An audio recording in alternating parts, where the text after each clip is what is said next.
Good evening, everybody. Here I am with the review on the 2022 Mitsubishi Eclipse Cross.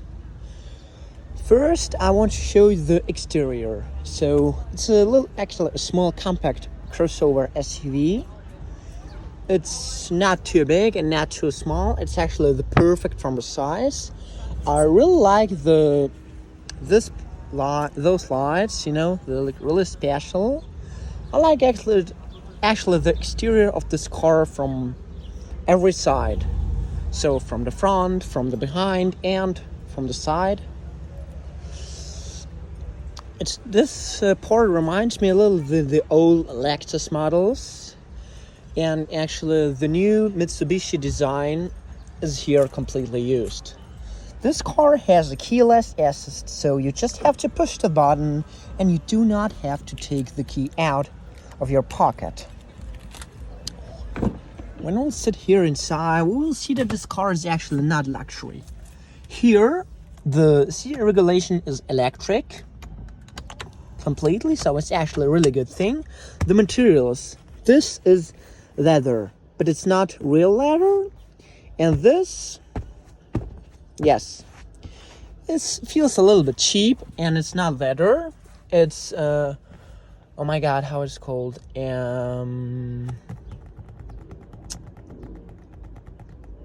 I cannot remember how it's called, sorry. Yes. When I will remember, I will say to you, yeah. So here, the material, here's the interior. We have a digital dashboard, and here a board computer. We have a multi-steering wheel with buttons, and as I see, you cannot regulate the volume of the music. And yes, about the music here, you have a sound system. The quality is actually not bad at all, but you cannot compare it to a sound quality of a BMW or a Mercedes. All right, the material quality here, you have like this plastic, and it's actually quite good from the quality. Here you have this not real leather, and here you have hard materials like from really cheap cars. And yes, about the price, this car in Europe here costs, it's starting from 39,500 euros, and actually the average price is like 40 to 45 or even to $50,000. The main reason why it's so expensive, because it's a full hybrid, so it drives actually mostly electric, but you can load it by electricity, or you can just fill it with gasoline, with normal gasoline. So that's probably the reason why it's so expensive, but still I know there are this kind of cars from other brands that are way cheaper. So you can really say that Mitsubishi is making not really cheap cars. I mean, I'm really asking, is it worth the money or not? Here also hard materials here too. But the assembled quality is not that bad, actually. Here, again, you have soft materials, soft touch. It feels pretty good. And actually, everything is quite good to touch. I mean, here you have hard materials, but still, it looks really good. And here, how I said, you have this kind of leather. Here, and here you have those things like this. Yes, the glove box has a micro lift, and there's a cool feature. Here you have such a little space where you can put maybe like the documents or any other things. So it is actually pretty nice. It's really comfortable here by the steering wheel. It feels actually like you are driving a good car. You're seeing actually everything except those mirrors. I think they could be a little bigger, because you do not see actually everything that you should see. But it's okay to drive. It's not a big problem, so you can drive it and use it. More about the quality, here it moves. When you do like this, actually the whole door moves. But when you just drive a car, you do not look at such things. Yeah. So let's just start it. And I want to show you the multimedia screen. It's a touch screen from TomTom. Here now standing Mitsubishi Motors. And now TomTom. About the multimedia, actually, I don't think it's a good one. I mean, it's really cheap and it's really old and it doesn't look good nowadays. But this car has Apple CarPlay, and mostly I connect my phone to this car, and then it's a completely other world. And it's way better with Apple CarPlay than with the original factory multimedia. Now I'll show you why. So this is the navigation, and I must say it's one of the worst navigation systems I saw ever in my life. But the main screen, yes. I mean, it's good because you have all information you need, but still, it looks cheap and just a screen, yes, really not that good. And with Apple CarPlay, I won't show you in the end. I mean, maybe probably everyone knows how Apple CarPlay looks like, but yes. So start here, the car gets actually live. Now I don't want to start this car completely because we're in a parking space and I don't want other people think that I'm driving away. So yes. Alright, here we have the electrical handbrake. You can here select the driving mode and here the seat heater. Here you have a little space inside. Now it's completely full and look how actually good all these things are made. Look. Like by a premium car. Just really cool to listen and to watch, yes. Here we have way more than enough space. We never had actually a problem with the space in this car. Yes. Now we're going to the passenger seat.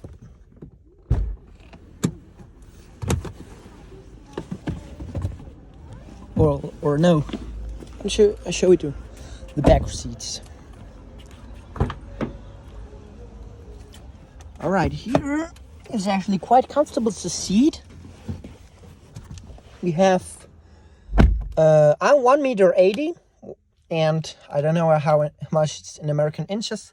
And I have actually more or less enough space in my head. I mean, you can drive it. Here you have this. And it's actually more or less comfortable. You know, the seats are actually quite good, even they're not really expensive. And the materials, all of this is actually more or less good quality. The rest, yeah, you can see it by yourself. This too. Only this is like of this kind of leather, or what else is this? Yes, here you have this one. You can put here, and you can glass or a bottle, so actually you have more than enough space. And actually from the ergonomic here, this car is actually quite good. I mean, Mitsubishi is actually not a bad car by itself. They're making cars that you can buy and then you can get a joy of this, so it's a good cars. Now let's see the yep. It's opening actually normal by the hand, so you have to push it up. And in a car that costs such money, it's not something that you really want to see, but yes. Here you have some little organizers. That's good. And here actually, I saw everything. Here, I'm really sorry that this car is so full, that I'm filling it while it's dirty. I really don't have any much time for this. Yes. Here you can take it and close the door. Yes, actually from the other side you have completely the same things. But now the passenger seat has nothing electric. So typical classic, and this one. So really that's something that you expect in a car for this money, as I think. Because I was driving yesterday BMW that costs more or less like this car 47,000 euros, and sorry, you really cannot compare those cars. The BMW looks 100 times better and the quality is way better, but still I like this car. Even I know it's maybe not really worth the money, or I know that I can understand that probably you want to have something better for this money and not a car that feels as it will cost maybe like 20,000 under 30,000, but it costs way more. I know you want to have something better when you're giving so much money, but actually you can live with these things. They're not tragically, and they're okay. How I said, you can live with this car. It's not a big deal and it's not a big problem. So yes. Actually, now I want to show you the engine. How I said before, it's a hybrid car. Here you are.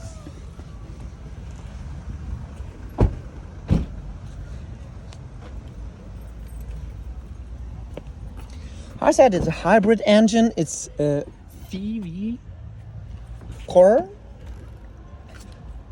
So here you can also put gasoline, the normal gasoline. All right. And just listen how it sounds.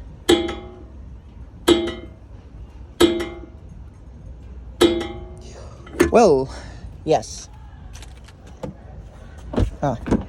Sorry. Now, I will show you the engine.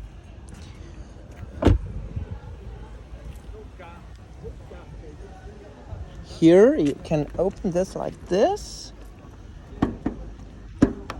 It's quite heavy, and what can we see? You have to take out this stick, put it here inside, and then everything is fine. It's really heavy, the thing, and it's not good in a car for this money, I think, but all right. Just this is how the engine looks. I'm not a professional guy, so I cannot explain really what this what. But I say here are a lot of parts that are not made in Japan, because this car is manufactured in Japan, and Mitsubishi is a Japanese brand, but here staying made in Japan, and they're made in China or Philippines. Yes, and so on. I saw some Malaysia and so other countries. Actually, I made a separate video about this. Now, how I said, 188 horsepower is the engine. To drive this car, it's good, it's comfortable. It has a good suspension system. The platform was co-developed with Mitsubishi and Chrysler, as I can remember it. And actually, it's running really good. It's really comfortable to drive this car. It's really nice, actually. That's probably the reason why such many people like Mitsubishi, because it's really good to drive this car. And actually, I was quite impressed by the suspension and by the isolation against noise. When you're driving this car 150 kilometers or more, I don't know how much miles per hour it is, then actually it's quite good in the inside of the car. It's actually not really noisy, and it's really impressive, because I'm having a 2011 BMW X6, and when you're driving more than 100 or 120 kilometers, it's just really loud inside this car. And yeah, it's not really nice, but this car is old, and this car is actually new. It's the newest generation that you're having. Oh yes, and also here you have two charge ports. This one and this one. Yeah. Which quirks and features does this car have? Well, the keyless assist. So actually you can just push the button and this car will open or close. As well from the driver's door, as well from the passenger door. And when you go like to a big distance from this car for maybe like 30 seconds, it's closed by itself, but it doesn't work always. So better please push the button when you go out of this car, and then everything is fine. It shouldn't open anymore. So you can open and close the car here from the back door. Here you can see probably this round button. When you push it here, yeah, then it's making a noise. And yeah, you can open and close this car. Here you have the camera, rear drive camera. Yes, now I want to show you quickly the Apple CarPlay, and now I have the feeling I actually showed you everything in this car that probably can interest you. When you are not happy with the review, when you want to say to me something, and when you're not satisfied, then just write a comment and I will make it better next time. Yes, okay, let's first start just the battery, not the car by itself. Actually, this car doesn't have any gear transmission, as I know, because it's actually electric. Here, Apple CarPlay. Wait a minute. Just have to... Actually, I must say this car is bugging a lot, like an old phone, like an old Samsung phone. So, I really don't understand. Today, it just didn't want to start, or I cannot open the door there. So, I really think too much moments for a car that costs this money. But here, the normal Apple CarPlay. Yes, WhatsApp, calendar, music, maps, and so on. Just a normal Apple CarPlay system. And here, the multimedia system. So the navigator, the original TomTom Mitsubishi. Yes,